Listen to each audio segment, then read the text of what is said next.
million, Garrett. That's what's being forfeited by Texas and Oklahoma as far as rev sharing goes, resources being left to the Big 12. They'll redistribute those. Initially, I think it was reported that they were going to be paying $100 million. Now it just appears that they are going to be essentially forfeiting their claim to 2 years, essentially worth of rev sharing, which will be redistributed to the Big 12 and the new member teams, right? You've got four new Mhm. teams in BYU, Houston, Cincinnati, UCF coming in.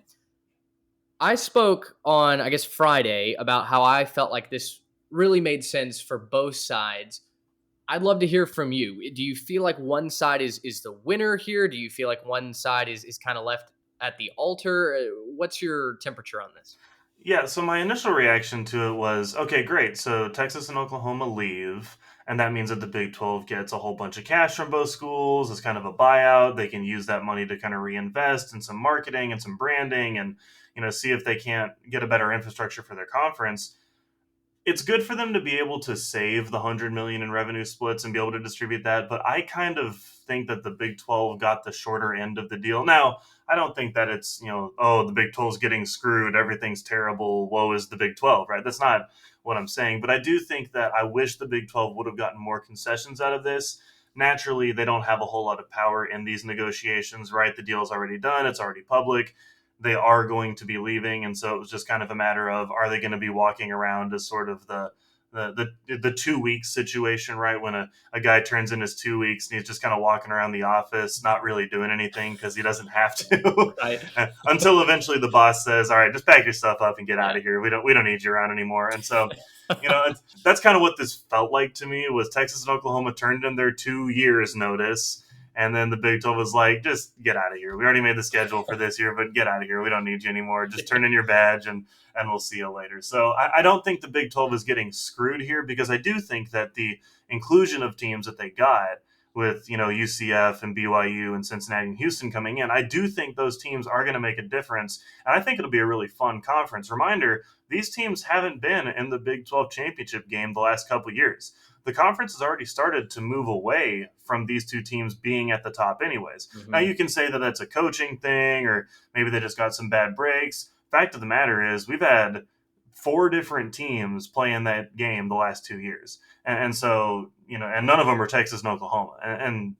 That's not to say they won't succeed in the SEC when they move over, but I am excited about the Big 12 and where it's going. I think Sure. that there's some real bright times ahead for the Big 12 in terms of what they can do. On Texas and Oklahoma side, they're clearly winning this situation because they're not having to pay massive out of pocket fees. They can, continue with any scheduled, if it's facility upgrades or if it's, any sort of like collective stuff. I don't know what everything is going on there with their athletic departments, but anything that they are investing in, they're not going to have that strain from having to pay some kind of massive buyout, right? And Mhm. so I think that this is clearly a W for them, and it also gets them into the SEC, making those TV contract deals with the SEC and being able to get in on that cut, and be able to benefit from that revenue as well quicker. So, if what does it do for the on-field product? We'll see, right? Again, these teams not competing the last couple years in the Big 12, slightly different level of competition and a definitely different style of play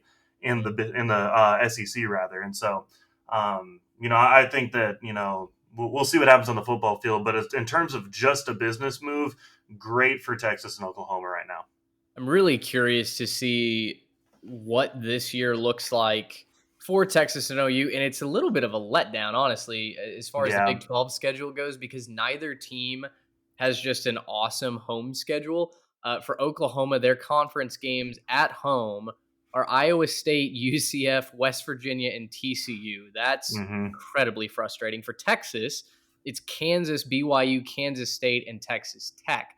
So, most of your marquee games are going to be on the road. Of course, Red River Yeah. rivalry shootout, whatever you call it nowadays, is in Dallas. That's always a neutral site game. But as far as kind of this swan song of going out in style and having, kind of that Cinderella moment where everything comes together in one year in the Big 12, a lot of it's going to have to be done on the road. Now, competition wise, I think Texas may be poised to make a run at a conference title this year. We'll Sure. see. They've got to figure out who's going to be quarterback, and if it is Quinn Ewers, like a lot of people assume, he's got to step it up if they're going Hmm. to reach a conference championship. But that being said, Texas and Oklahoma have obviously been recruiting at an elite level. They've got to put it all together on the football field in order to translate that into the competition of the SEC. But I will say both schools have are as best positioned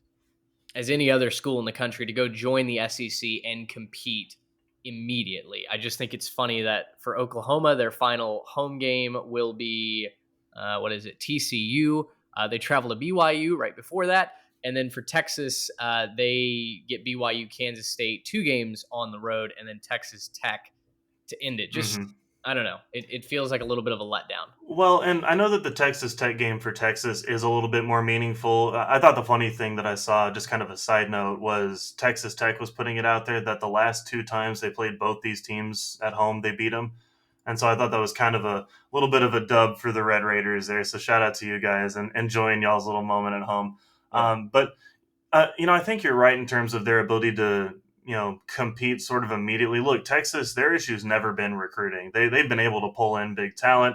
They have the brand. They can continually convince kids from the state of Texas that it's in their best interest to play in the orange and the white. But, I think the bigger issue that a lot of Texas fans would agree with is for the past decade or so, and, since Mac Brown left, it's been the coaching that's the issue, right? It's been the fact that they haven't had a coach who could really bring them up over the top and who could really, prove that they can be back at that elite level. It sure seems like Sark is moving in the right direction, though we still haven't seen him maybe perform at that elite level yet, right? Much better than the year one. The year one was a little bit of a disaster. Year two, definitely better, definitely steps in the right direction. You are losing your top 2 running backs who are a lot of your offense. And so it'll be really interesting to see how they can sort of shift that this year and see if they can't, maybe use some of these freshmen, a Cedric Baxter right in that reserve role, or, Sure. get somebody to step it up, see if maybe Xavier Worthy can step it up again and kind of get back to where he was as a freshman after a little bit of a sophomore slump.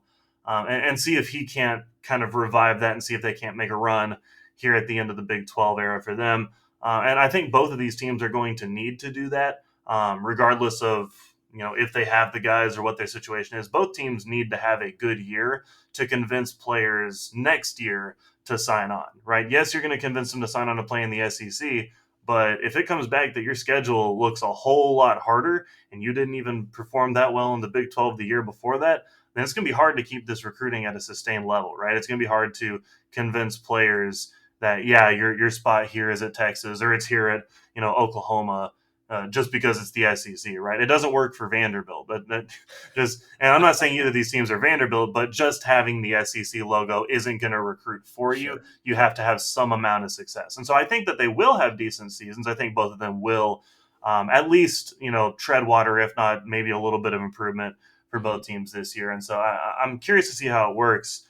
But yeah, I think my biggest excitement here is to see like, okay, well, is it a Quinn Ewers in a couple years, or is it the Manning kid? Is he going to come in and finally take that altar and say, okay, this is me, I'm the new guy. Mhm. This is the point for me to come in and prove that I'm the guy. And so I'm really curious to see what happens with both of these teams going forward into the SEC as they start to transition. Hey, for Arch, let's just start with keeping your student ID in your pocket. That that That that would is be true. that would be a great start. Also, just completely unrelated, Quinn Ewers shaved the mullet, which I think is probably a good business decision as he goes towards the draft. Right? Look, I'm not anti mullet. I appreciate a good mullet, but Quinn was not rocking a good mullet. Right. It, I think he looks pretty good now. I think it's a I sharp do look too. now. I thought the new haircut was a lot better, and with the facial hair and everything that Yeah. he was rocking, it looks a lot more mature. It looks a lot Yes. better, and I think it also worked better for under the helmet. There's just something about the little bit of mullet hair sticking out the back of the helmet that I just don't think works. I'm not gonna. not It doesn't work for me. not Sorry. not the flowing locks that like Trevor Lawrence had. Yeah, Sure, sure. I agree. It was a little moonshiners look for me. Yeah, a No, little I bit. think if you're gonna be the face of the University of Texas, I think maybe it's just the old fashioned in me having a But clean hey, cut that look goes well. no, that mug though, it stayed in his pocket. Like, he kept that ID card in his pocket, so even if he's got to make a new one, it's gonna probably travel with him. Whereas Sure. Yeah, Sure. I get it. It's hard to be a 17-year-old on campus. It's difficult, right? You got to keep up with lots of different things. You got a playbook. You got an ID card. You can't get everything where it needs to be. That's right. Gracious. Yep. How about